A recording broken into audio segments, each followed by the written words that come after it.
What it is, what it do, what it is, lads and ladettes. Welcome back to Yesterday Today, where I bring you the news today from yesterday. And on Mondays, it's basically the news over the weekend, as I do not do these over the weekend. But I got some pretty decent, sizable stories for you, so let's get right into it. This coming to you from The Verge, and it says, the U.S. is spending on video games just hit a new quarterly record. American consumers spent more this past quarter on video games than they ever had before, to the tune of $10.9 billion, up 9% from the year before. And honestly, COVID-19 shutting everything down, what else are we going to do in a house? This is taught a bunch of us to let us know, like, hey, how many people are gamers? With the Nintendo Switch having troubles with stock and stuff like that, more people are buying consoles than ever. Now, I'm not even sure how many of those people that aren't usually gamers, but a lot of gamers, a lot of people that were probably gamers before are just deciding to get into Nintendo Switches again. And then who's to say that they'll probably stop there? When everything opens back up, hopefully tomorrow, I'm not being realistic, honestly, but I would love for it to be tomorrow. But when everything opens back up, now people are stuck with Nintendo Switches, PS4s, and everything like that. When they have the option to go back out into the world and live their lives, are they still going to go home and play their PS4s, their Xboxes, and are they going to take their Nintendo Switches with them? That's really what I'm wondering, because all of this money right here that we've spent, that's a lot of money. So I'm just wondering what's going to happen. This is a lot of games that's going to go unfinished. I personally have bought 10, 15, 20 games. The Nintendo eShop is always having monstrous sales. Absolutely having monstrous sales. But the COVID-19 situation has made it even worse. And even PlayStation is going hard with their sales. They'll say, hey, look, the sale is over Friday. And then Friday afternoon, when everything is said and done with, we got a whole nother sale. You know, we had a sale before, and then we got the big in Japan sale, and then we got another sale. And then we always have publisher sales and stuff like that on Xbox. But to my knowledge, they haven't been super heavy on the sales, but they always have pretty solid sales. But the Nintendo eShop is always prone to having some bomb sales. And I mean, you can't blame them. If there's a game that's usually $20 and you're interested in it, and it's $5 right now, you'd be a fool not to get it. I mean, you know, I bought Onimusha and Okami, finally. I let those games escape me for so long. And then when I saw that those games were about $11 and $9.99 respectively, I said, you know what? That's enough. Let me finally buy these games. Now, did I get to them yet? No, because I'm still playing games on my other systems, and obviously I'm stuck at home. But I will get to these games, and I'm glad that I finally have them, and I will get to them. And honestly, this was only the first half. This was between January and March, and the end of the quarter is about June 30th. So for us to be spending $10.9 billion from January to March, that's heavy. I can't wait to see what happens at the end of next month. Moving on to the next story, and you want to talk about sales? Sega announced that there's a Sonic the Hedgehog sale on the Nintendo Switch. And why not? You know, who doesn't love Sonic? There's a lot of good Sonic stuff. Sonic Forces probably isn't one of them. It wasn't one of the interesting ones, but it absolutely is on sale. And I'm going to give you a list of some of the games that's on the Nintendo Switch that's on sale. First up, is Mario and Sonic at the Olympic Games Tokyo 2020. $39.99, and it was previously $60. Sega Ages Sonic the Hedgehog 1 and 2, $5.99 each. They were both $7.99 respectively. Sonic Forces, you know that game, I said it probably wasn't really that good. It was $20, but now it's $9.99, 50% off. Sonic Mania, it was $20, and now it's $9.99, 50% off. Sonic Team Racing, $20. It was previously $40. And for what I'm hearing, this game is good, but it's a little difficult to play. Straight from the horse's mouth, I definitely have been told by a few people that this game is absolutely rough.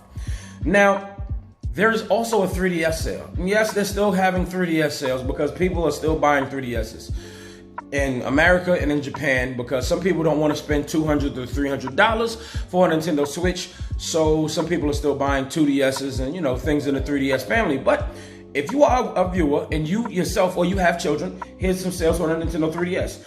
3D Sonic the Hedgehog, $2.99. It was previously $5.99. 3D Sonic the Hedgehog 2, $2.99, was also previously $5.99. Sonic Boom, Fire and Ice, $9.99 on sale, and it was previously $20. Sonic Boom Shattered Crystal, $9.99. Sonic Generations, $9.99. Great game. Sonic Lost World, $9.99. Also not a bad game. So, listen, Sonic. We got a Sonic. We got a pretty great Sonic movie. Reviewed great. People loved it. People were actually surprised and baffled about how good it was. And why not just keep the motivation going? And hopefully, maybe we can get some new Sonic going on this year. Maybe a Sonic Mania 2. Who knows? But it's also good. It's always good to know that Sonic is still doing his thing in 2020. Moving on to the next story, and I got some disappointing news. We got official confirmation that on the next gen consoles, that Assassin's Creed Valhalla will be 30 frames per second, and I really do believe that this is because this game was primarily made for current gen systems, and that's PS4 and Xbox One and maybe the One X, but they're having a hard time pushing it to the next gen, because this is what happens when you have a new generation. People make games for it, and some of the first games, they look good enough just to sell some consoles, but they don't really look great in showcasing off all the power. This is a rare case. This is actually a heavy case, and there are some rare cases that there are some really, really phenomenal looking games, but if you want better looking games, developers have to get more familiar with the technology. That's just the way it goes. That's just what happens. Honestly, if this game just comes out and it's great and it's fun, I don't really care about how many frames. As long as it's not frustrating, as long as it's not in the teens, as long as it's not a WWE 2K19 on a Nintendo Switch. Honestly, let's be real here. That was terrible. I don't think anything else is going as bad as that. Let's be honest here. Moving on, and we still have more Ubisoft news, and this is coming from GameSpot. Ubisoft's free PC games for COVID-19 relief were downloaded 9 million times. Man, shout out to Ubisoft. They're giving us Valhalla. They're giving us free games on PC. Now, once again, I'll say I'm not a PC guy, but honestly, if I had a PC right here, I would definitely be taking advantage of this. If you are a PC gamer and you are watching this, I hope you're taking advantage of the sales. Have you been taking care of any of these sales, taking advantage of any of these sales?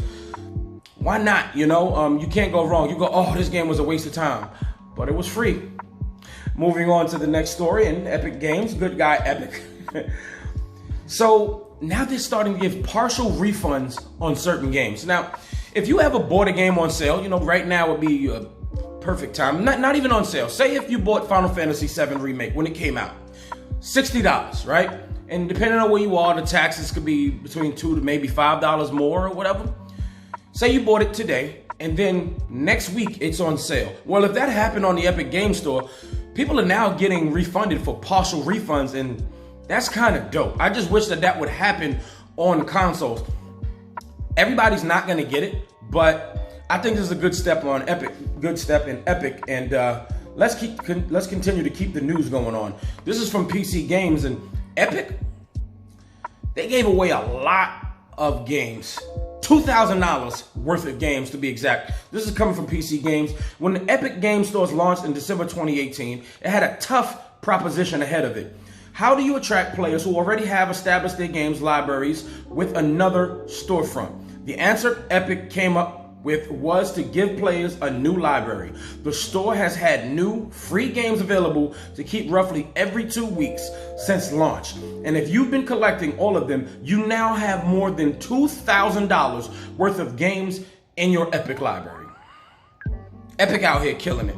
Yep, they got Fortnite. They're making hands over fists. They just released Unreal Engine 5. And you're not really going to be able to see anything from Unreal until next year, but they're going to make small percentages. And I mean, they're giving away free games. You want to say what you want about the Epic Game Store, about how it's lacking this and lacking that, but you can't argue with free games. Honestly, you can't. Lads and lads, thank you so much for tuning in. This has been today that you got the news for yesterday. This video is finito. Stay safe and play plenty.